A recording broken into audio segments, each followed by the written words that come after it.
మాటల కంటే క్రియలు చాలా ప్రాముఖ్యం. ఈ పెద్ద కుమారుడు వెళ్ళను అని చెప్పాడు, కానీ వెళ్ళి ద్రాక్ష తోటలో పనిచేశాడు. చిన్న కుమారుడు వెళ్తానని చెప్పాడు, కానీ వెళ్ళలేకపోయాడు. వాక్యం ఏం చెప్తుంది తెలుసా? కేవలం మాటలు చెప్పటం కాకుండా మన జీవితంలో మార్పు తీసుకురావటం చాలా ప్రాముఖ్యం. మాటలు అందరూ చెప్తారు, అందరూ మాట్లాడతారు, అందరూ చేస్తానని చెప్తారు, అందరూ వెళ్తానని చెప్తారు, కానీ ఆ వెళ్తాను చేస్తాను అనేటువంటి ఆ మాటలు క్రియారూపకంగా చూపించే వాళ్ళు కావాలి. దేవుని పరలోక రాజ్యంలో ఎటువంటి వారు ప్రవేశిస్తారంటే మాటలు చెప్పేవాళ్ళు కాదండి, క్రియలు మాటతో పాటు ఆ పనిని చేసి చూపించే వాళ్ళే దేవుని రాజ్యంలో ప్రవేశిస్తారు. యేసు ప్రభు వారు ఏమన్నారు? ప్రభువా ప్రభువా నన్ను పిలిచి ప్రతివాడు పరలోక రాజ్యంలో ప్రవేశించడు, కానీ పరలోకమందున్న నా తండ్రి చిత్త ప్రకారము జరిగించువాడే పరలోక రాజ్యంలో ప్రవేశిస్తాడు. పరలోక రాజ్యంలో ఎవరు ప్రవేశిస్తారంటే మాటలు చెప్పేవాళ్ళు కాదు, మాటలు చెప్పి ఆ మాటలను జరిగించి తండ్రి ఇష్టాన్ని, తండ్రి చిత్తాన్ని ఎవరైతే భూమి మీద జరిగిస్తారో వారు పరలోక రాజ్యంలో ప్రవేశించగలుగుతారు. అందుకని వాక్యంలో యాకోబు పత్రిక 1:22లో ఏమని రాయబడి ఉందంటే, మీరు వినువారు మాత్రమై ఉండి మిమ్మును మీరు మోసపుచ్చుకొనకుండా వాక్య ప్రకారము ప్రవర్తించువారునై ఉండండి. వాక్యము వినాలి, వాక్యాన్ని చదవాలి, దేవుని వాక్యాన్ని వినాలి, విన్న వాక్యాన్ని ఆ వాక్యానుసారంగా మనము జీవించాలి. వాక్యం తెలియటం గొప్పతనం కాదు, వాక్యం వినటం గొప్పతనం కాదు. తెలిసిన వాక్యము, విన్న వాక్యము, ఆ వాక్య ప్రకారంగా, తెలిసిన వాక్య ప్రకారంగా ఎంతవరకు మనము జీవించగలుగుతున్నాం. ఆ చిన్న కుమారుడు అన్నాడు, నాన్నగారు నేను వెళ్తాను అన్నాడు, కానీ వెళ్ళలేదు. మాటలే చెప్పాడు కానీ క్రియ లేదు అతనిలో.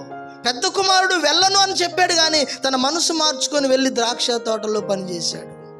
దేవుని బిడ్డలారా, మాటల కంటే క్రియలు చాలా ప్రాముఖ్యమైనవి. అందుకనే రోమా సంఘానికి పౌలు రాస్తే ఏమంటాడంటే 2:13 కేవలము ధర్మశాస్త్రాన్ని వినేవారు కాదు, దానిని ఆచరించేవారే నీతిమంతులు.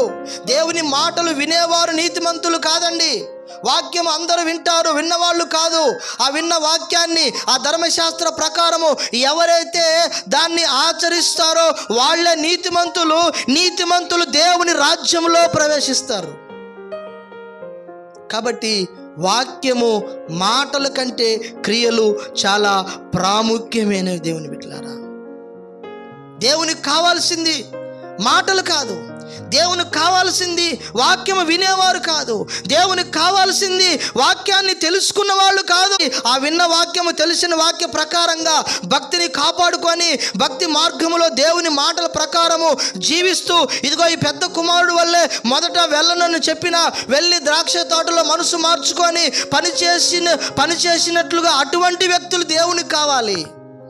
వెళ్తాను అని చెప్పి నేను వెళ్ళకుండా ఉండేవాళ్ళు కాదు దేవునికి కావాల్సింది. కాబట్టి దేవుని బిడ్డలారా, మన మాటలు కాదు దేవునికి కావాల్సింది, మన క్రియలు. మనం వాక్యం వినటం కాదు దేవునికి కావాల్సింది, ఆ వాక్యానుసారంగా జీవించటమే దేవునికి కావాలి.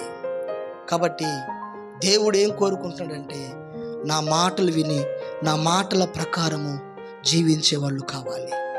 అటువంటి వారికి నా రాజ్యంలో స్థానాన్ని కల్పిస్తాను, అటువంటి వారికి నా రాజ్యంలో నేను అవకాశం ఇస్తాను, అటువంటి వారికి నా రాజ్యంలో నేను వారిని చేర్చుకుంటానని దేవుడి మధ్యాహ్నకాల సమయంలో మాట్లాడుతున్నాడు.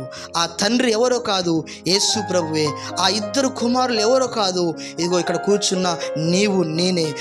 నేను ఆ పెద్ద కుమారుని వల్లే వెళ్ళను అని చెప్పి తర్వాత మనసు మార్చుకొని వెళ్ళి పనిచేసే వారిగా ఉన్నామా, లేక వెళ్తానని చెప్పి వెళ్ళకుండా ఉండేవారిగా ఉన్నామా?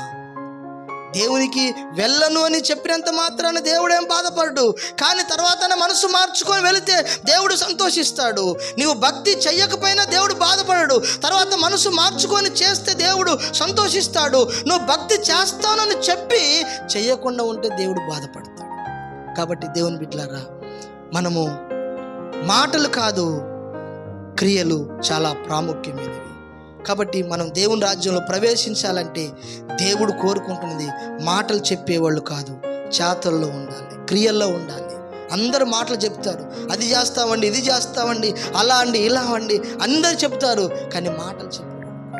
నేను ఒకటే నమ్ముతాను, ఎక్కువగా మాటలు చెప్తారు చూసారా, వాళ్ళు చెయ్యరు. మాటలు చెప్పకుండా సైలెంట్గా ఉంటారు చూసారా, వాళ్ళు చేస్తారు.